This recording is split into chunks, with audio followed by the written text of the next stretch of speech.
हमारा मुल्क भी आजकल अजीब व गरीब हाल से गुज़र रहा है।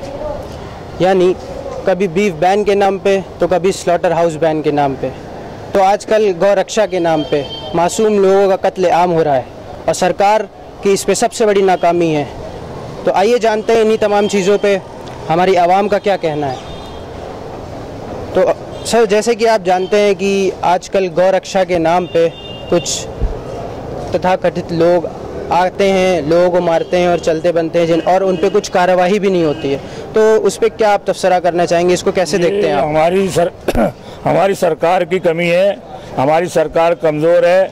हम ये मोदी जी जो है चुप बैठे हैं। मोदी जी को चाहिए ऐसे लोगों पर शिकंजा कसे और उनको बन करके जो लोग ऐसे गौ रक्षक के नाम पे जगह जगह लोगों को मार रहे हैं, तो इनको चाहिए हमारे मोदी साहब को कि उनको जो है बंद करें और उनको सज़ा दें इस बात की कि क्या गौ रक्षक के बात में यहाँ पर 75% जो है लोग गोश्त खाते हैं, समझे। 75% रोज लोग जो है गोश्त खाते हैं, जिसमें 14% मुसलमान है।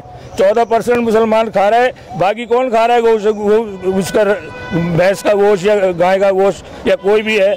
जगह जगह जो है ये कत्लेआम जो हो रहा है, ये किस लिए हो रहा है? ये क्यों हो रहा है? ये गवर्नमेंट क्यों इतनी कमज़ोर हो रही है? और फिर ये तो हमारी गलती है क्योंकि हम अपने रास्ते पर नहीं हैं।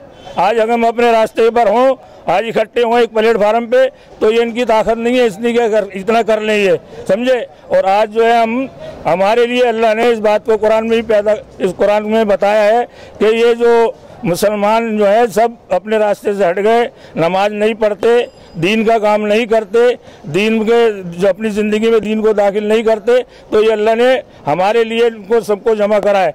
ये हमारे लिए अल्लाह ने खड़ा करा है कि तुम अपने रास्ते पर आ जाओ। ये हमारी कमी है। ये मुसलमान जो है, मुसलमान अपने रास्ते से हट गया है। मुसलमान को चाहिए कि मस्जिद में नमाज पढ़े और अल्लाह से मांगे, इन लोगों के लिए दुआ करे, अल्लाह इनका बेड़ा गर्क अपना आप कर देगा, समझे नहीं। तो अल्लाह तो लाठी लेके तो आएगा नहीं, अल्लाह इनके लिए कोई ना कोई असबाब जो है सोचेगा, समझे। तो मेरे भाई, यहाँ पर जो है हिंदुस्तान के अंदर हमारे हिंदुस्तान के अंदर हमारी सरकार जो है बहुत कमज़ोर है। ये सरकार जो चाहती यही है कि सांप्रदायिक दंगे होते रहे और हमारी सीट मजबूत रहे। तो मेरे भाई जो है ना, यहाँ पर ऐसा हमारे हिंदुस्तान में ऐसा होना नहीं चाहिए, समझे। और मुसलमान जाएगा कहाँ? मुसलमान को कहा जाता है कि आप पाकिस्तान चले जाओ। वे पाकिस्तान क्यों जाएंगे? ये हमारा देश है, हमने इसको आज़ाद करा है, हमारे मुसलमानों ने इस देश को आज़ाद कराया है, समझे। आज ये सामने फ्रंट पे लाते ही नहीं है मुसलमान को कि मुसलमान ने ही काम किया है कि इस देश को आज़ाद कराया है। आगे आगे मुसलमान रहा है हमेशा। तो इससे हम चाहते हैं कि हमारे इनको जो है मुसलमानों की हिफाजत करी जाए जगह जगह, ठीक है। सर, जैसे कि दलितों को और मुसलमानों को स्पेशली जो टारगेट बनाया जा रहा है, तो इसका क्या होना चाहिए, इस पर क्या आप तबसरा करेंगे? तबसरा तो हमारा यही है कि सरकार जो है बिल्कुल निकम्मी है, कोई काम नहीं कर रही है इस पर। और इस पर गौ रक्षक का दल बनाने की ज़रूरत क्या थी? हमारा तो कहना यही है बस कि हमारी प्रशासन जो है, पुलिस है, ये इसके लिए काफ़ी है। आपने गौ रक्षा के नाम पर ऐसा दल बनाया क्यों जो बेगुनाह मुसलमानों को मार रहे हैं? अलवर में आपने देखा कि वो बेचारा वो गाय खरीद कर ला रहा था, उसके साथ रसीद मौजूद है, उसके मना करने पर, रसीद दिखाने पर भी उसे पीट पीट कर मार दिया गया। यहाँ पे गौ रक्षा का जो दल बनाया गया है, ये गौ रक्षा का दल होना ही नहीं चाहिए था। इस पर हमेशा के लिए बैन लगे और इसको ख़त्म किया जाए, क्योंकि इसके लिए हमारी पुलिस काफ़ी है। हमारे देश में पुलिस की कमी नहीं है। जब देश में संविधान हमारा है और कानून है, तो कानून के दायरे में उसको जो भी हो सके उसको सज़ा मिले अगर कोई गलती भी करता है तो। इसके लिए नहीं कि बेगुनाह को मारा जाए। और कई जगह पे ये हादसा हुए और हो रहे हैं, ये इसलिए है कि सरकार हमारी बिल्कुल कमज़ोर है। सरकार ये हमारी जो है इस पर बिल्कुल ध्यान नहीं दे रही है। इस वजह से इनके जो हौसले बुलंद होते जा रहे हैं। ये सिर्फ मीडिया पे आकर के ये कहते हैं कि हम ये कर रहे हो गए, हालांकि सुप्रीम कोर्ट ने भी ये कहा कि इन पे प्रतिबंध होना चाहिए, ये गुंडागर्दी बंद होना चाहिए। ये बिल्कुल सरासर गलत है। इसमें बेगुनाह मुसलमानों का खून हो रहा है और बेकसूर लोगों को मारा जा रहा है। आखिर ये क्या चाहती है गवर्नमेंट? गवर्नमेंट को यहाँ पर जितने भी सजावार हैं उन्हें पकड़ करके जेल में डालना चाहिए। हालांकि होना तो यही चाहिए था, जिनको उन्होंने मारा है उल्टा उसी पर केस कर दिया।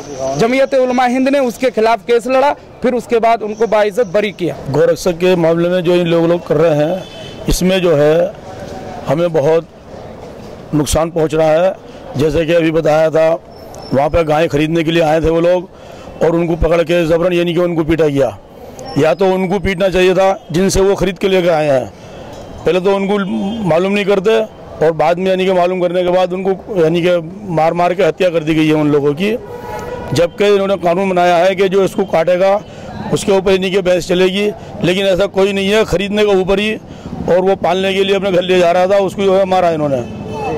तो ये गौरक्षक का जो है ये हमारे लिए बहुत नुकसानदेह चीज़ है। और कम से कम मुसलमान ज़्यादा से ज़्यादा यानी कि 14% यानी कि गोश्त खाता है, बाकी जो है ना गैर मुस्लिम ज़्यादा खाते हैं इसके। जैसे महाराष्ट्र में हुआ, इधर हुआ, सब ज़्यादातर ये गाय के गोश्त ही खाया जाता है। मुसलमानों का बहुत अक्सर तौर पे नुकसान हो रहा है, तो किस तरीके का नुकसान हो रहा है और आप लोगों का जो कारोबार है वो किस तरीके से चल रहा है?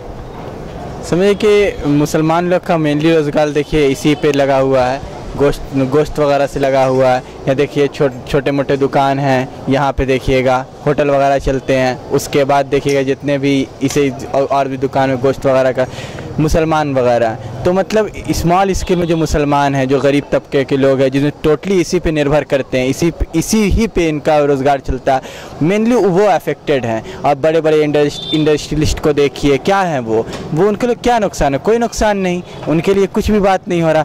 मेनली नुकसान हो रहा है गरीब तबके के लोगों को, इसलिए गवर्नमेंट को स्टेप लेना चाहिए। तो इसी के साथ साथ जैसे कि आपने देखा कि हमारे हिंदुस्तान के आवाम का और ख़ुसूसी तौर पे मुसलमानों का किस तरीके से नुकसान हो रहा है, और गौरक्षा के नाम पे जो लगातार वक्तन फ़वक्तन जो ख़बरें आ रही हैं और मासूम लोगों को मारा जा रहा है, उस पर सरकार को जल्द से जल्द कुछ ना कुछ स्टेप लेना चाहिए और इस चीज़ को नज़रअंदाज नहीं करना चाहिए।